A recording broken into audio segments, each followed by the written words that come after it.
નમસ્કાર મિત્રો, money નાઈના platform પર આપનું સ્વાગત છે। હું છું દીપાલી। ફરી એકવાર આજના એક નવા મુદ્દા સાથે હું જોડાઈ ગઈ છું।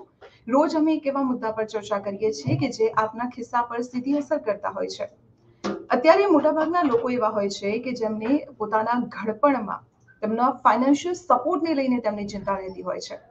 તો આપની પાસે તેનો ઉપાય છે। જો આપ ઈચ્છતા હો કે ઘડપણમાં આપની એક રોજિંદી આવક રહે તો તેની પણ એક વ્યવસ્થા છે અને આ શું વ્યવસ્થા છે તેના ઉપર આપણે ચર્ચા કરવાના છીએ। તમારી જે પ્રોપર્ટી છે, આપની પાસે જે આપની પ્રોપર્ટી છે, મકાન છે કે કોઈ જમીન છે, તેના મારફતે તમે તમારો ફાઇનાન્શિયલ સપોર્ટનો જે પ્રશ્ન છે તેને હલ કરી શકો છો અને તેનું નામ છે રિવર્સ મોર્ગેજ લોન। જી હા, આ મોર્ગેજ લોન કેવી રીતે લઈ શકાય છે, કોણ તેને લઈ શકે છે, તેના ઉપર આપણી સાથે ચર્ચા કરવા માટે એક્સપર્ટ પણ જોડાયેલા છે વિશાલભાઈ। તેમની સાથે આગળ ચર્ચા કરીશું, પરંતુ આખો મુદ્દો શું છે તે હું આપને એક અમારા રિપોર્ટ મારફતે પહેલા સમજાવવાનો પ્રયત્ન કરીશ અને રિપોર્ટ જોયા બાદ આપણે એક્સપર્ટ સાથે ચર્ચા પણ કરીશું। તો એક નજર કરી લઈએ મની નાઈના ખાસ રિપોર્ટ પર।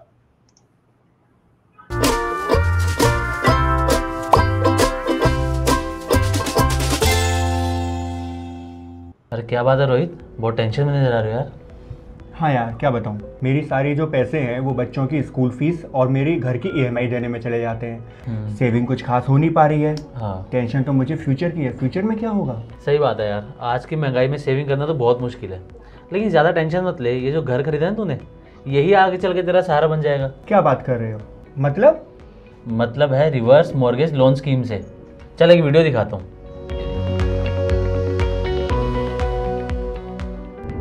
શું હોય છે રિવર્સ મોર્ગેજ? તેનો અર્થ મોર્ગેજથી બરાબર ઊંધો થાય છે।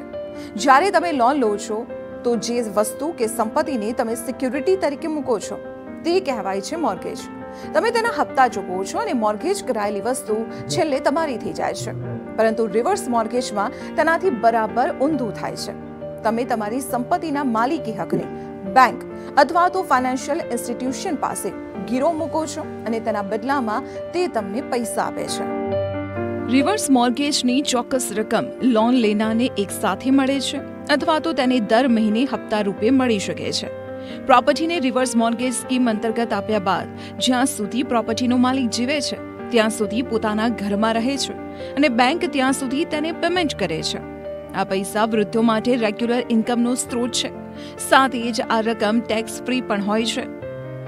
वो सीनियर सिटीजन जिनके पास इनकम का कोई और सोर्स नहीं है, कहीं और से उनको रेगुलर इनकम नहीं मिल सकती, उनके पास एक घर है जिस घर को वो यूटिलाइज कर सकते हैं। तो मेरी राय में उन सीनियर सिटीजन के लिए ये स्कीम ज़्यादा बेनिफिशियल हो जाती है। રિવર્સ મોર્ગેજ યોજનાનો લાભ 60 કે તેનાથી વધુ ઉંમરવાળા ભારતીય નાગરિકને મળે છે। જો પતિ અને પત્ની સાથે મળીને લોન લે છે તો જીવનસાથીની ઓછામાં ઓછી ઉંમર 58 વર્ષ હોવી જોઈએ। આ રીતે પૈસા વગર કોઈના પર નિર્ભર રહ્યા વગર પોતાના જ ઘરમાં રહીને રિટાયરમેન્ટવાળી જિંદગી વિતાવી શકાય છે। મોટાભાગે આ લોન 20 વર્ષ માટે મળે છે, જે ઘરની કિંમતના 75 થી 90% સુધી હોઈ શકે છે। एन्युटी का मतलब एक तरह की फॉर्म ऑफ पेंशन है जो सब्सक्राइबर को मिलती है। बैंक इंश्योरेंस कंपनीज के साथ टाई अप करते हैं। आपका जो लोन का अमाउंट है वो लोन के अमाउंट से एन्युटी परचेज की जाती है और वो आपको in the form of annuity for life long मिलती है। રિવર્સ મોર્ગેજ લોન સામાન્ય રીતે બેઝ રેટથી 2.5 થી 3% મોંઘી હોય છે, પરંતુ રિવર્સ મોર્ગેજ લેનાર વ્યક્તિને આ વ્યાજ આપવું નથી પડતું। જ્યારે મોર્ગેજ લોનનો સમયગાળો પૂરો થાય છે અને તેના નોમિની આ ઘર લેવા માંગે છે તો તેમને આ વ્યાજ ચૂકવવું પડે છે। आपकी डेथ के बाद जो भी लोन लिया गया है बैंक से, तो वो वापस करना होता है। लीगल हायर जो है या तो वो वापस कर सकते हैं या घर को जो है सेल आउट करके वापस किया जा सकता है। अगर लीगल हायर नहीं कर पाते हैं तो बैंक घर को सेल कर देता है और अपना अमाउंट रिकवर करने के बाद जो बचता है वो लीगल हायर्स को देता है। એક મહત્વપૂર્ણ વાત એ ધ્યાનમાં રાખો કે લોન ત્યારે જ મળે છે જ્યારે ઘર યોગ્ય સ્થિતિમાં હોય અને લોન લેનાર તેના પર પૂરેપૂરો માલિકી હક ધરાવતો હોય। तो अब समझ में आया कुछ? हाँ यार, ये तो बहुत ही अच्छा रास्ता है। अच्छा हुआ तूने मुझे ये वीडियो दिखा दिया, अब मैं इसके बारे में और रिसर्च करता हूँ।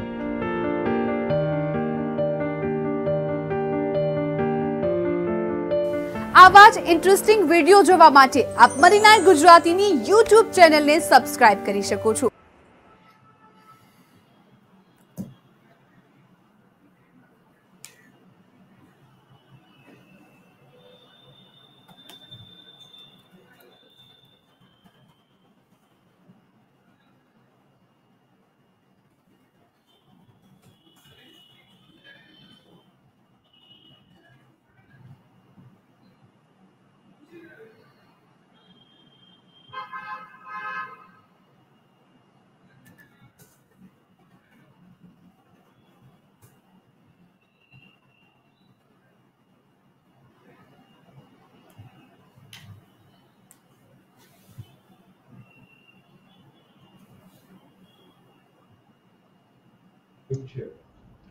તો દર્શક મિત્રો, આપણે જે રીતે જોયું કે રિવર્સ મોર્ગેજ લોન આખરે શું છે અને તેનો ઉપયોગ કેવી રીતે કરવામાં આવશે, તેના ઉપર આપણી સાથે ચર્ચા કરવા માટે અત્યારે ફાઇનાન્શિયલ સર્ટિફાઈડ જે પ્લાનર છે તે વિશાલભાઈ શાહ આપણી સાથે જોડાયેલા છે. વિશાલભાઈ, સૌપ્રથમ તો આપનું સ્વાગત છે મની9માં.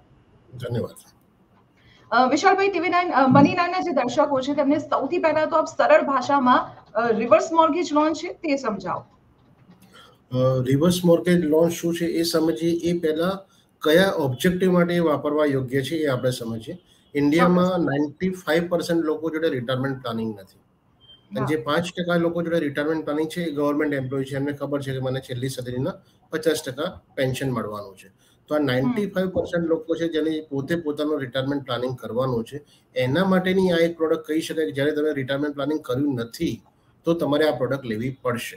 અને જ્યારે બી લેવી પડશે ત્યારે તમે જે આખી જિંદગીમાં એક પ્રોપર્ટી બનાવી હશે એને તમારે બેંકને મોર્ગેજ કરીને આપવી પડશે. હવે મોર્ગેજ, તમે જેમ કીધું કે ભાઈ રિવર્સ મોર્ગેજ શું છે, આપણે નોર્મલ મોર્ગેજ લઈએ એનાથી બિલકુલ વિરુદ્ધ છે. નોર્મલ મોર્ગેજમાં એવું થાય કે આપણે ઘર લેવું હોય તો આપણે ઘરના કાગળિયા આપીએ છીએ, EMI ભરીએ છીએ, અને 20 વર્ષ કે 15 વર્ષની લોન પછી ઘરના કાગળિયા આપણને પાછા મળે છે. આમાં એવું થાય છે કે જ્યારે તમને બેંક પૈસા આપે છે દર મહિને એક નક્કી રકમ, અને 15 કે 20 વર્ષની જે ટર્મ હોય એ ટર્મ પછી એ એસેટ એ બેંકની થઈ જાય છે. ચોક્કસ. તો રિવર્સ મોર્ગેજ લોન જ્યારે કોઈ પ્રોપર્ટી પર કોઈ વ્યક્તિ લે છે તો તે જે પ્રોપર્ટી છે તેને ઉપયોગને લઈને શું કોઈ ફેરફાર આવે છે જ્યારે તેના ઉપર કોઈ રિવર્સ મોર્ગેજ લોન લેવામાં આવી હોય તો? રિવર્સ મોર્ગેજ સેમ વસ્તુ, જેમ તમે મોર્ગેજ લો છો તો તમે તમારા જ ઘરમાં રહો છો, ખાલી ઘરના કાગળિયા બેંક જોડે હોય છે. સેમ વસ્તુ રિવર્સ મોર્ગેજમાં બી તમે ત્યાં જ રહો છો અપ ટુ ધ ટર્મ, અને પછી જ્યારે ટર્મ પૂરી થઈ જાય છે ત્યારે બેંક તમારી એસેટ લઈ શકે છે. તો વિશાલભાઈ, એ સમજાવો કે આ પરિસ્થિતિ કયા સંજોગો હોય અને કોણ વ્યક્તિ આ મોર્ગેજ લોન લઈ શકે? જનરલી એ મોર્ગેજ લોન તમે જોશો દરેક બેંકની અલગ અલગ ગાઈડલાઈન હોય છે, પણ મોટાભાગની બેંક સિનિયર સિટીઝનને જ આ વસ્તુ આપે છે, અને એની મિનિમમ ગાળો 10 વર્ષથી મેક્સિમમ ગાળો 20 વર્ષની અંદર તમારે હોય છે. તો વિશાલભાઈ, કોઈ પ્રોપર્ટી પર રિવર્સ મોર્ગેજ લોન લેવી હોય તો એ પ્રોપર્ટીની કિંમત પર કેવી રીતે મોર્ગેજ લોનની રકમ નક્કી થતી હોય છે? જનરલી સેમ વસ્તુ મોર્ગેજમાં જે રીતના થાય છે એ રીતના જ રિવર્સ મોર્ગેજમાં બેંક એક સોલ્યુશન નક્કી કરે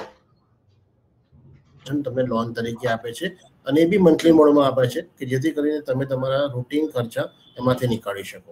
અને હજી બી કહું છું, જ્યારે કોઈ વ્યક્તિ પોતાનું રિટાયરમેન્ટ પ્લાનિંગ સક્સેસફુલી નથી કરી શકતું ત્યારે છેલ્લો ઓપ્શન છે, જ્યારે તમારા માની લો કે બાળકો તમારી સાર સંભાળ નથી લેતા, તો બાળકો વિદેશમાં છે અને જેને ઇન્ડિયામાં આવવું નથી, તો એ વખતે તમારી જો આ એક ઓપ્શન છે જે તમે યુઝ કરી શકો છો, અને તમારી જે જૂની લાઈફસ્ટાઈલ છે, મતલબ રિટાયરમેન્ટ પહેલાની લાઈફસ્ટાઈલ છે, એને મેન્ટેન કરી શકો છો આ એક પ્રોડક્ટના લીધે. ઓકે. ધારો કે વિશાલભાઈ, કોઈ વ્યક્તિએ આ રિવર્સ મોર્ગેજ લોન પોતાની પ્રોપર્ટી પર લીધી છે અને સમય જતા તેનું અવસાન થઈ જાય છે, જો તેના વારસદારો જે નોમિની છે તેઓ આ પ્રોપર્ટી જો પાછી મેળવવા માંગતા હોય તો તે કેવી રીતે મેળવી શકે છે? જે રીતના માની લો કે તમે કોઈ સિનિયર સિટીઝન ફેમિલી લીધું છે ને હસબન્ડ વાઈફ બંને ગુજરી જાય છે, તો એના નોમિનીને બેંક એક પર્ટિક્યુલર ટાઈમ આપે છે. એ ટાઈમમાં જો નોમિની જે પૈસા બેંકના બાકી છે એ આપી દે છે તો બેંક એની પ્રોપર્ટીને પાછી આપી શકે છે. એ ટાઈમ ફ્રેમ 1 મહિનાથી 3 મહિનાની વચ્ચે કોઈ હોઈ શકે છે બેંક મુજબ. ઓકે. તેના માલિકી હકોની વિશાલભાઈ વાત કરીએ, કારણ કે મોટા ભાગે એવું હોય છે કે જે રીતે સોનામાં આપણે કોઈ લોન લેતા હોય છે તો સોનું ગીરવે મૂકવું પડતું હોય છે અને તેનો ઉપયોગ આપણે નથી કરી શકતા જ્યાં સુધી લોન પે ના કરી દઈએ.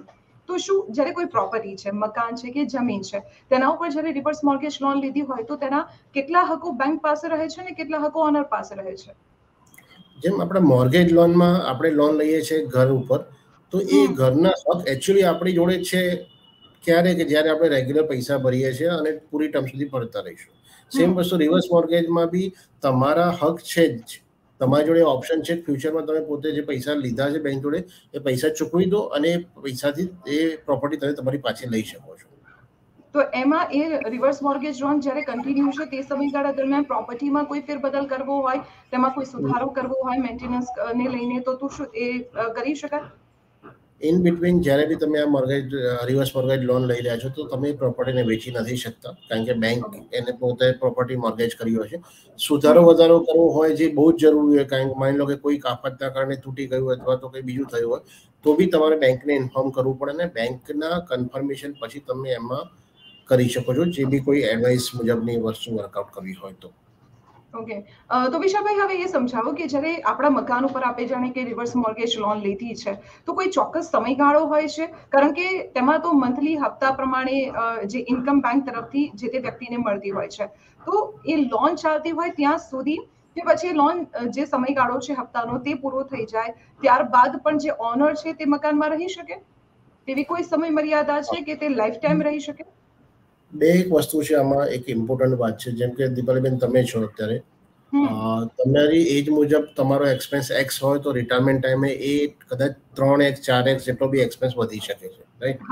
તો એ પૈસા ટેક્સ ફ્રી આવવા જોઈએ. તો આ જે પૈસા બેંક તમને રિવર્સ મોર્ગેજીસમાં આપે છે પર મંથ, એ ટેક્સ ફ્રી છે. એ ઘણી સારી વસ્તુ સિનિયર સિટીઝન માટે છે. બીજી વસ્તુ તમે એવું કીધું કે માની લો કે ટર્મ 15 વર્ષ લીધી ને 15 વર્ષ પછી બી તમારે ત્યાં રહેવું છે, તો તમારે બેંકને એક બેંક જોડે તમારે એની પરમિશન લેવી પડે અને બેંક પર્ટિક્યુલર રેન્ટ કે એ રેન્ટ તમારે આપવું પડે તો તમે રહી શકો છો. બટ એ બી અગેન હજી સુધી મોટાભાગની બેંક એવું ઓફર કરતી નથી. તો અંદાજિત કયા પ્રકારના તેના રેન્ટ હોય છે? કોઈ લોન લેવી તેના કરતા આ સસ્તું પડે? તમે ફરીથી કહેશો ક્વેશ્ચન? જે રિવર્સ મોર્ગેજ લોન છે તેના રેટ, ઇન્ટરેસ્ટ રેટની વાત કરી રહી છું. તમારા જે રોજિંદા ખર્ચાઓ છે તેને પૂરા કરવા માટે અમુક લોકો પર્સનલ લોન પણ લઈ લેતા હોય છે, તો કઈ સરળ પડે તેમાં? એટલે મેં તમને જેમ કીધું કે આ ફક્ત સિનિયર સિટીઝન માટે છે, મારા અને તમારા માટે છે નહીં, રાઈટ? તો સિનિયર સિટીઝનને પર્સનલ લોન તો આમે મળવાનું નથી, કારણ કે એની ઇન્કમ નથી, એટલા માટે જે રિવર્સ મોર્ગેજ લોન લઈ રહ્યા છે. તો રિવર્સ મોર્ગેજમાં જે રેટ ઓફ ઇન્ટરેસ્ટ હશે એ નોર્મલ કરતાં વધારે હશે, કારણ કે તમને ખ્યાલ છે કે આ એક રિવર્સ મોર્ગેજ છે, મોર્ગેજ નથી કે જ્યાં તમે લોન ગવર્મેન્ટના બીજા કોઈ બેનિફિટ, ટેક્સ બેનિફિટ મળે. આમાં એક જ બેનિફિટ છે, તમને જે પૈસા આવે છે ટેક્સ એક્ઝમ્પ્ટેડ, ટેક્સ ફ્રી આવે છે. બીજી વસ્તુ કે તમને તમારી લાઈફસ્ટાઈલ મેન્ટેન કરી શકો છો, અને ત્રીજી વસ્તુ કે તમે એક તમારા અર્નિંગ ટાઈમમાં કોઈ જ પ્લાનિંગ નથી કર્યું, એનું ફળ છે કે તમે રિવર્સ મોર્ગેજ લઈ રહ્યા છો. ઓકે, વિશાલભાઈ અંતમાં એક સવાલ, જે પ્રોપર્ટી ઉપર રિવર્સ મોર્ગેજ લોન લેવામાં આવી હોય અને એ પ્રોપર્ટીને ચલો કોઈ આકસ્મિક ઘટના ઘટી છે કે ભૂકંપ છે કે પછી આગ લાગવાની ઘટના ઘટી છે અને તે પ્રોપર્ટી તેમાં ખૂબ જ મોટું નુકસાન થાય છે, તો તેવા સંજોગોમાં કયા નિયમો કામ કરે છે? એ દરેક બેંકના નિયમો અલગ હોય છે, પણ જનરલી જ્યારે બી આપણે લોન લઈએ છીએ ને, મતલબ માની લો કે આપણે ઘર લઈએ છીએ તો બેંક આપણી જોડે ઘરનો ઇન્સ્યોરન્સ કરાવે છે કે જેથી કરીને ઘરને કંઈ થાય. સેમ વસ્તુ આની આ જ વસ્તુ ત્યાં આગળ રિવર્સ મોર્ગેજીસમાં બી એપ્લાય થતી હશે કે જેથી કરીને બેંકને બી નુકસાન નથી થતું અને જે વ્યક્તિ ત્યાં રહે છે એને બી ફાઇનાન્શિયલ લોસ નથી થતો. ઓકે વિશાલભાઈ, આપે આ મુદ્દા ઉપર સુંદર માહિતી અમારા દર્શકોને આપી. આપ અમારી સાથે જોડાયા તે બદલ આપનો આભાર. Thank you. તો આ હતા સર્ટિફાઈડ ફાઇનાન્શિયલ પ્લાનર વિશાલભાઈ શાહ, જેમને જે રીતે જણાવ્યું કે જ્યારે વૃદ્ધાવસ્થાની સ્થિતિ હોય છે અને તમારી પાસે ઇન્કમનો કોઈ સોર્સ બચતો નથી તેવા સમયે રિવર્સ મોર્ગેજ લોન એટલે કે આપની જે પ્રોપર્ટી છે તે આપના માટે ઇન્કમનો એક મહત્વપૂર્ણ સોર્સ બની શકે છે. આપના રોજિંદા ખર્ચાઓ તેનાથી આપ પૂર્ણ કરી શકો છો અને કોઈ પણ ફાઇનાન્શિયલ ક્રાઇસિસનો આપને સામનો પણ નથી કરવો પડતો. તો આવી જ રીતે મહત્વપૂર્ણ મુદ્દાઓ સાથે રોજે અમે તમારી સાથે જોડાતા રહીશું. આપ સતત મની નાઇન સાથે જોડાયેલા રહો અને મની નાઇનને લાઈક કરો અને સબસ્ક્રાઇબ કરો. અત્યારે આપશો રજા. આવતીકાલે ફરી મળીશું એક નવા મુદ્દા સાથે. રજા આપશો. નમસ્કાર.